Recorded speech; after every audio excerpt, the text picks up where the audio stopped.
The war is over! The war is over!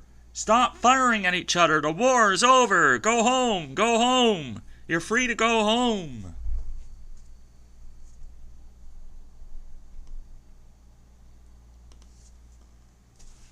Welcome to Fun with History with Professor Banks. And today it is lesson number 23. And today we are going to look at the end of World War I. We saw how it ended last week, but we're going to look at the aftermath of what happened after the war was over. So today's lesson is called Disease, Debt, and Diplomatics, the Aftermath of World War I. Music, please.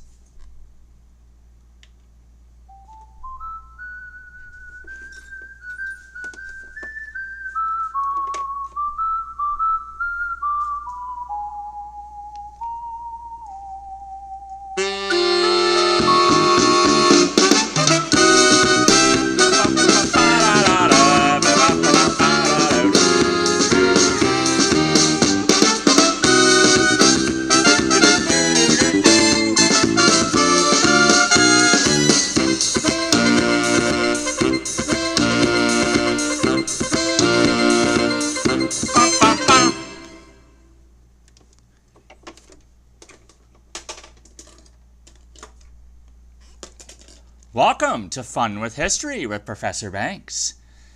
And today we are going to look at the end of World War I and what it meant to the world and what it did to the world after it was over. So, first, what I want to do this week is I know I always share a joke with you. I like the funny jokes. You like the funny jokes, I think. But this week we're going to share something a little bit more serious. I'm going to share with you a poem. Okay, and this is a pretty famous poem. It was written by a man named John McCrae. Okay, and John McCrae was a Canadian physician as well as he was in the war as well. So he had two talents there. He was a soldier and he was also a physician. And he was a lieutenant colonel in World War I, a Canadian guy. And his name was John McCrae. And he saw firsthand the horrors of World War I. He saw the injuries, he saw the casualties, and he saw everything that was happening firsthand. And he decided to write a poem about it called In Flanders Fields. And Flanders is actually a part of Belgium. It's the western part of Belgium. So that is where he gets the name Flanders from, In Flanders Fields. So he wrote a poem about the war. And it's funny because he wasn't intending for it to get published, or he didn't really want a big ado about it, but somebody came across the poem after he read it, after he wrote it, and they liked it. They thought it was a great poem, pushed to get it published. A newspaper in England got a hold of it, and before you know it, he's famous for In Flanders Fields. Okay, so what happened with In Flanders Fields too, just to put it into perspective, he actually wrote it after presiding over the funeral of a good friend and fellow soldier, Alexis Helmer. Okay, so this guy passed away. He presided over his funeral, and so he decided to write this poem. So let me share it with you now, okay? In Flanders Fields. In Flanders Fields the poppies blow, between the crosses, row on row, that mark our place, and in the sky, the larks, still bravely singing, fly, scarce heard amid the guns below. We are the dead, short days ago. We lived, felt dawn, saw sunset glow, loved and were loved, and now we lie in Flanders Fields. Take up our quarrel with the foe, to you from failing hands we throw the torch. Be yours to hold it high, if you break faith with us who die. We shall not sleep, though poppies glow in Flanders Fields. So there you go, In Flanders Fields. It's usually read every Remembrance Day here in Canada on November 11th. It's a pretty famous poem, and it's the poppies are actually a thing that was growing in fields at the time, and it was seen to be the only thing growing amidst the war. So that's another reason why that's in there. And of course, we were our poppies around Remembrance Day too, right? So there you have it, a poem by John McCrae, In Flanders Fields. So what I want to do today is talk to you about the aftermath of World War I.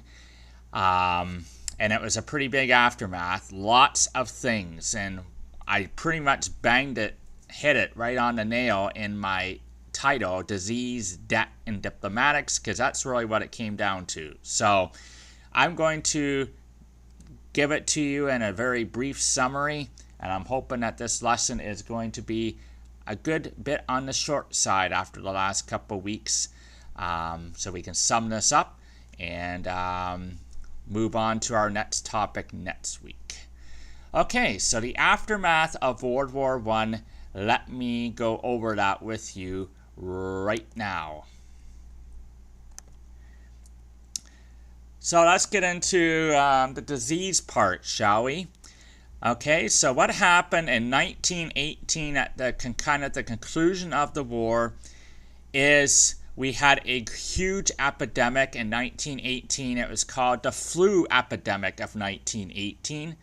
It was probably brought to Europe when the USA entered the war, and 250,000 people died from disease or starvation in the 8-month period following the conclusion of the war.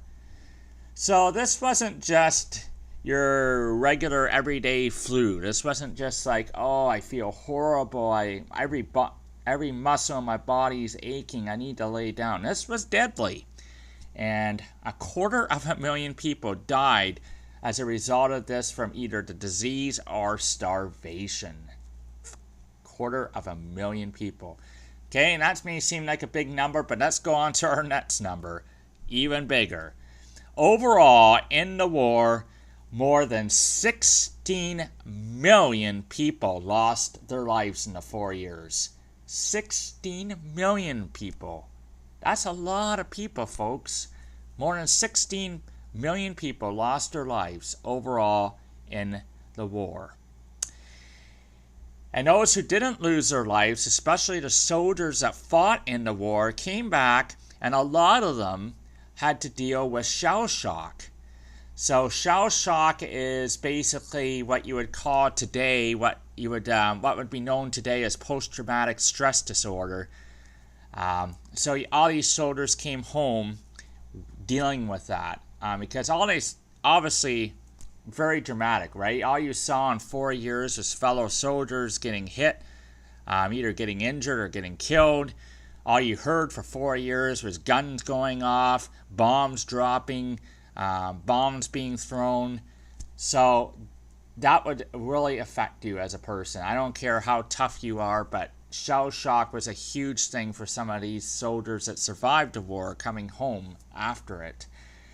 And actually, my dad's father fought in the war. He fought in World War II. But still, we had the same thing in World War II, shell shock, and my father's dad actually had shell shock, and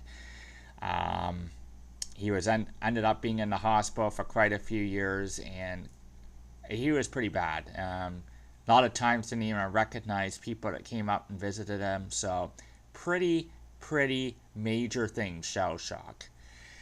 Okay, so let's get on to the other things that happened. 12 million tons of shipping were sunk in the 4 years of war. So, anything that was going over there on boats or ships, that kind of thing, a lot of those boats and ships were sunk, and as a result, 12 million tons of shipping sunk. On the Western Front alone, war destroyed 300,000 houses, 6,000 factories, 1,000 miles of railway, and 112 coal mines. Get those numbers? Do you get them, people? That is a lot of numbers too. So we're talking about we're talking about something that went on for 4 years. It did a lot of damage, people. And on the Western Front, lots and lots of land just leveled and devastated to the point that you couldn't even recognize it. And even to this very day, sometimes farmers are coming across unlighted ammunition in their fields as a result of the war. And not just this war, but the war that follows as well. Let's get into some of the politics now, shall we? So we talked about the disease. We talked about the some of the damage. Let's talk about the diplomatics.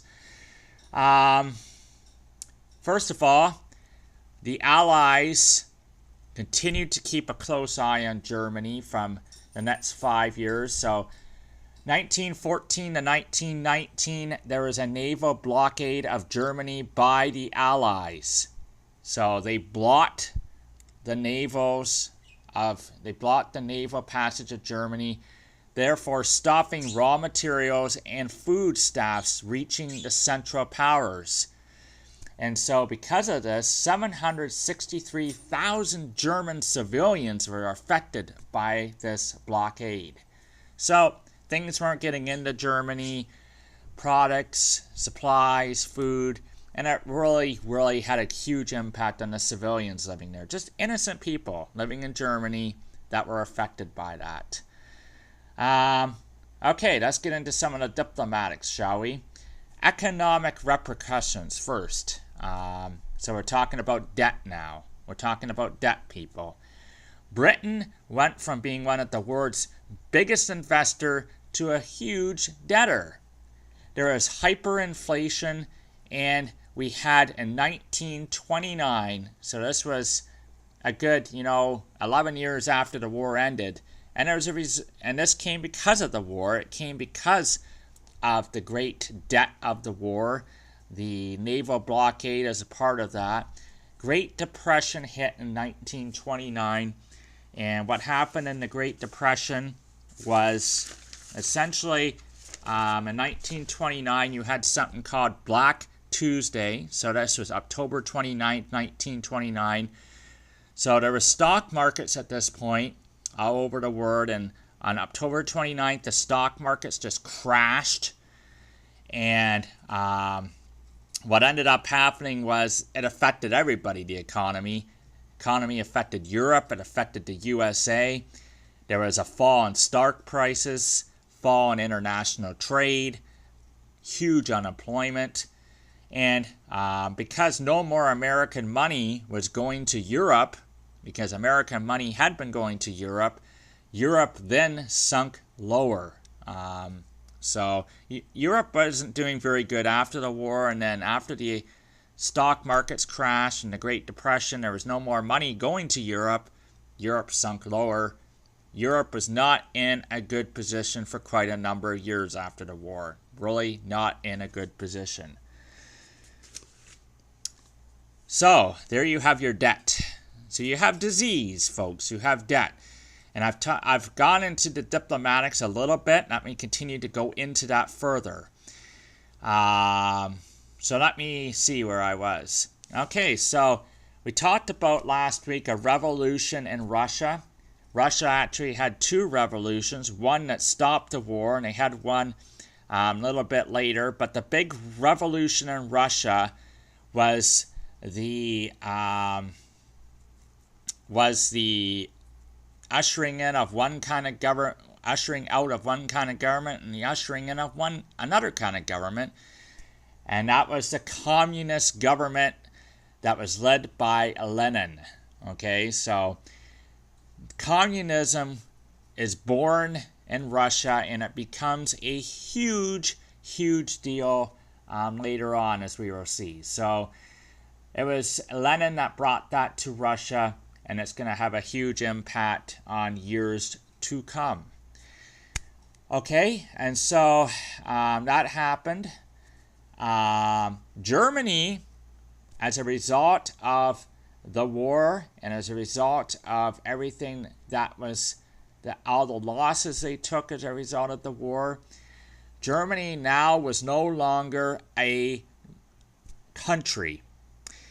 The Weimar Republic replaced the imperial government that was informed there. So Germany actually became a republic now rather than a country. So they were actually known as the German Republic. Okay? So that was another thing that happened. Again, an aftermath of World War I. Germany was put in a bad position. And we're going to see just, it even gets worse for Germany. I'm going to get to that in a second.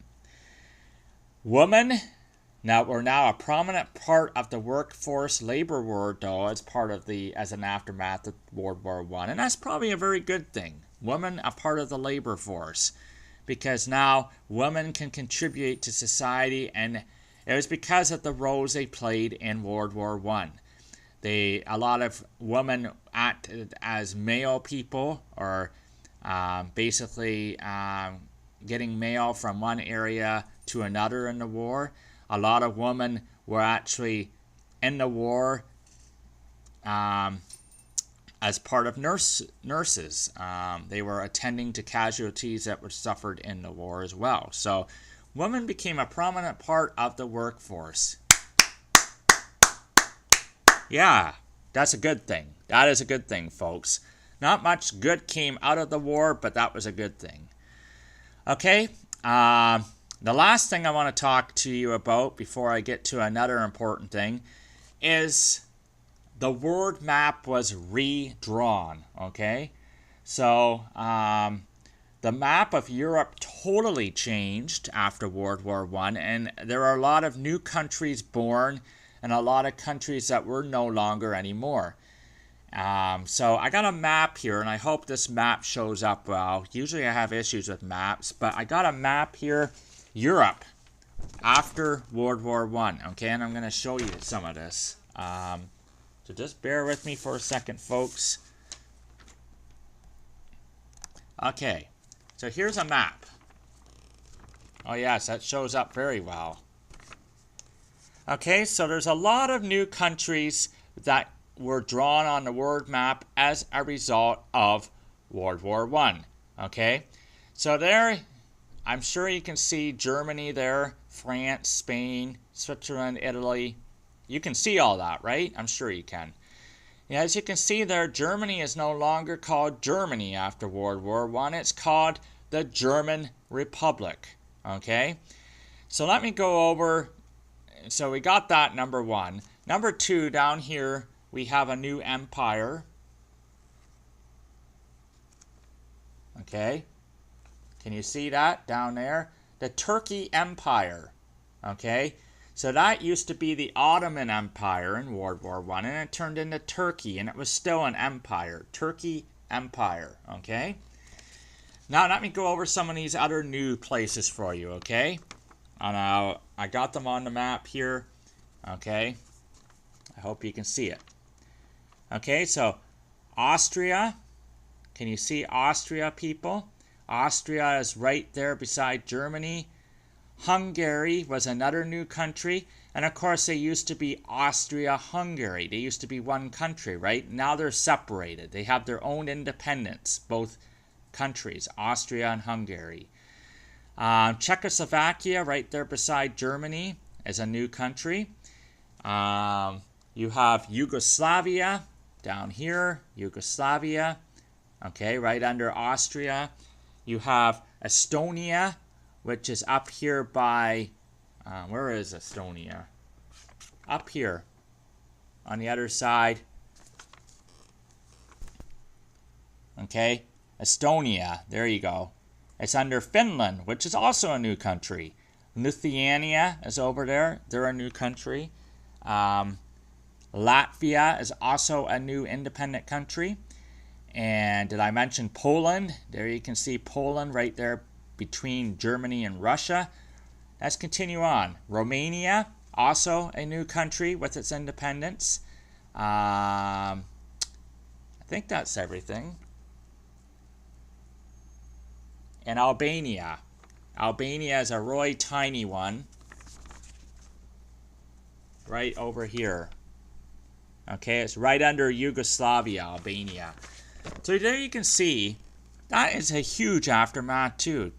Europe totally changed after World War I, and all these new independent countries as part of Europe. Now, how many of them are there? 1, 2, 3, 4, 5, 6, 7, 8, 9, 10. Like 12 new independent countries as a result of the world map kind of being redrawn.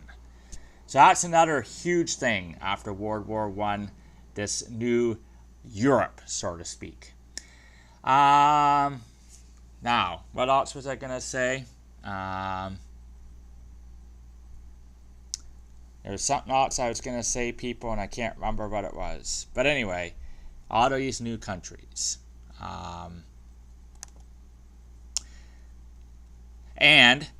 But I was going to say as well, the USA now becoming a major power in the world as well. Okay, so they jumped into World War I and they became a major power in World War I. Okay. So, what happened? And this was something that happened. They started the discussions after the war was over. The discussions went for about 6 months. So this went into 1919. But the major Allied powers got together in a place called Versailles, which is in Paris. And the major Allied powers being the Great Britain, France, USA, and Italy. Okay, those were the major ones. So they all got together. Okay, their presidents and leaders got together in a place called Versailles. They were there for quite some time. It was like a 6-month kind of conference. It's called the Paris Peace Conference. So they got together at Versailles and they said, look at everything that happened in this war. Look at all the senseless killing. Look at all the people that lost their lives. Look at the huge aftermath this war caused. We cannot have this again. So we need to come up with something that's going to prevent this from happening again. Okay, so they were meeting to decide how they were going to do this. And basically, there are a couple of countries predominantly that were really afraid of Germany.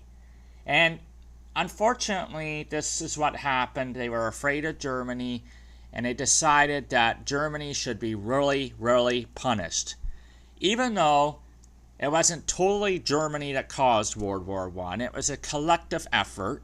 You had Russia that was starting to get their forces together. You had Austria-Hungary that actually declared war first on Serbia. And you really, it wasn't exactly like Germany came up with it all on their own and said, let's start a war. But these countries, especially France, because France was very close to being invaded, and because Britain wasn't very happy with Germany either, they wanted to come down hard on Germany. So they had to say, and here's what happened, okay? Official treaty here, paper. So what they did, okay, after these 6 months of negotiations in Paris, they punished Germany huge, okay? This wasn't just some light thing, it was huge. Number one, they had a guilt clause in the Treaty of Versailles, so they said, look it, Germany, you caused this war, so you gotta have, we're giving you total guilt of causing this war. And they didn't give Germany much choice in the matter. They kind of gave Germany an ultimatum by saying, listen, this is the treaty. You got to abide by it. You got to sign it, or we're going to invade your country. We're going to come in with weapons and force, and we're going to invade your country until you get the picture. So sign or face invasion. So Germany wasn't left with much choice, okay? So this is how Germany was punished. And even though they weren't totally responsible, 100% for starting World War I. Okay, I'm defending Germany here. Germany was prohibited from arms trade. They were not allowed to have more than 100,000 soldiers in their army at any point. That may seem like a big number, but that's not really a huge number. So they weren't allowed to have any more than 100,000 soldiers. They weren't allowed to have any tanks or airplanes whatsoever. Germany lost 13% of their pre-war territory, including Poland and Alsace-Lorraine, to France. Okay, so that's a part of France. They lost that to France. All colonies were lost by Germany. Half of its iron production was lost. And the huge thing that they put on Germany as part of this Treaty of Versailles is because they started the war, they had to pay economic reparations of about 31, it works out in today's economy anyway, of about $31.5 billion to other countries involved in the war. $31.5 billion, people. That is a lot of money.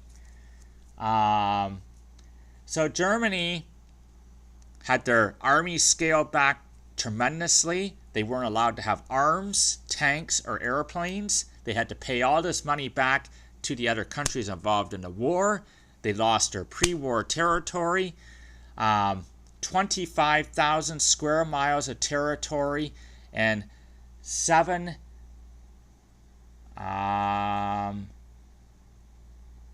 million people lost, I think. I think I'm reading that number right. And another thing, Allied forces occupy the Rhineland. Okay, so the Rhineland was kind of an area of Germany. It was right on its border. So Allied forces were to occupy that for 15 years. Or it could be lessened if Germany does not commit any acts of aggression. Okay? So there is the Treaty of Versailles for you. So Germany was tremendously punished. And this was a treaty that was supposed to be a treaty that would be everlasting peace. A treaty that there would be no more war. That was the whole purpose of it. But it was very ironic how this treaty actually is a catalyst for something that's going to happen another 20 years down the road. And that's going to be what we're looking at, going to be starting to look at next week. So this wasn't a good treaty, was not very good for Germany. Especially, I think the hugest hit was paying the economic reparations of about $31.5 billion. They were already not doing good. Their economy's already not doing that great after the war, and then they have to pay all this money out to other countries. So that's going to put Germany in a very, very, very dangerous, desperate state that we're going to see a man come up and try to fix that state in a few years down the road. So the Treaty of Versailles, that is a huge aftermath of World War I. So what I want to do now is I'm going to finish this lesson, and I'm actually going to finish this lesson with number one. I want to share with you as well that I am going to be away. I'm going to be on holidays, so to speak, in the next couple of weeks. So there may not be a history lesson for the next couple of weeks, okay? I'm going to try to have one next week. No guarantees, but I'm going to try to have one. But if I don't, then it's going to be 2 weeks without one. But I just wanted to leave you folks off with that. So if people are out there are really trying to find my lesson and they can't find it, that is why. Okay, so what I'm going to do to sign off here today is something a little different. Here in Canada, anyway, we have Remembrance Day. And every every time we have Remembrance Day, we have a moment of silence to remember all those that lost their lives in the war. So, what I want to do is still have that respect. So, what I'm going to do is we're going to have a moment of silence in honor and remembrance of those who lost their lives in the war. And then after the moment of silence, they usually have a trumpet play some music. It's called the last post. So what we're going to do is we're going to end this lesson with a moment of silence and then have the last post playing to take us out. Okay? So that is this lesson this week. I hope you liked it, and I hope that you really did like this series on World War I. So next week we're into something new, or the week after. As I said, I'm not sure. I'm going to be on holidays, so but anyway, let us have our moment of silence followed by the last post.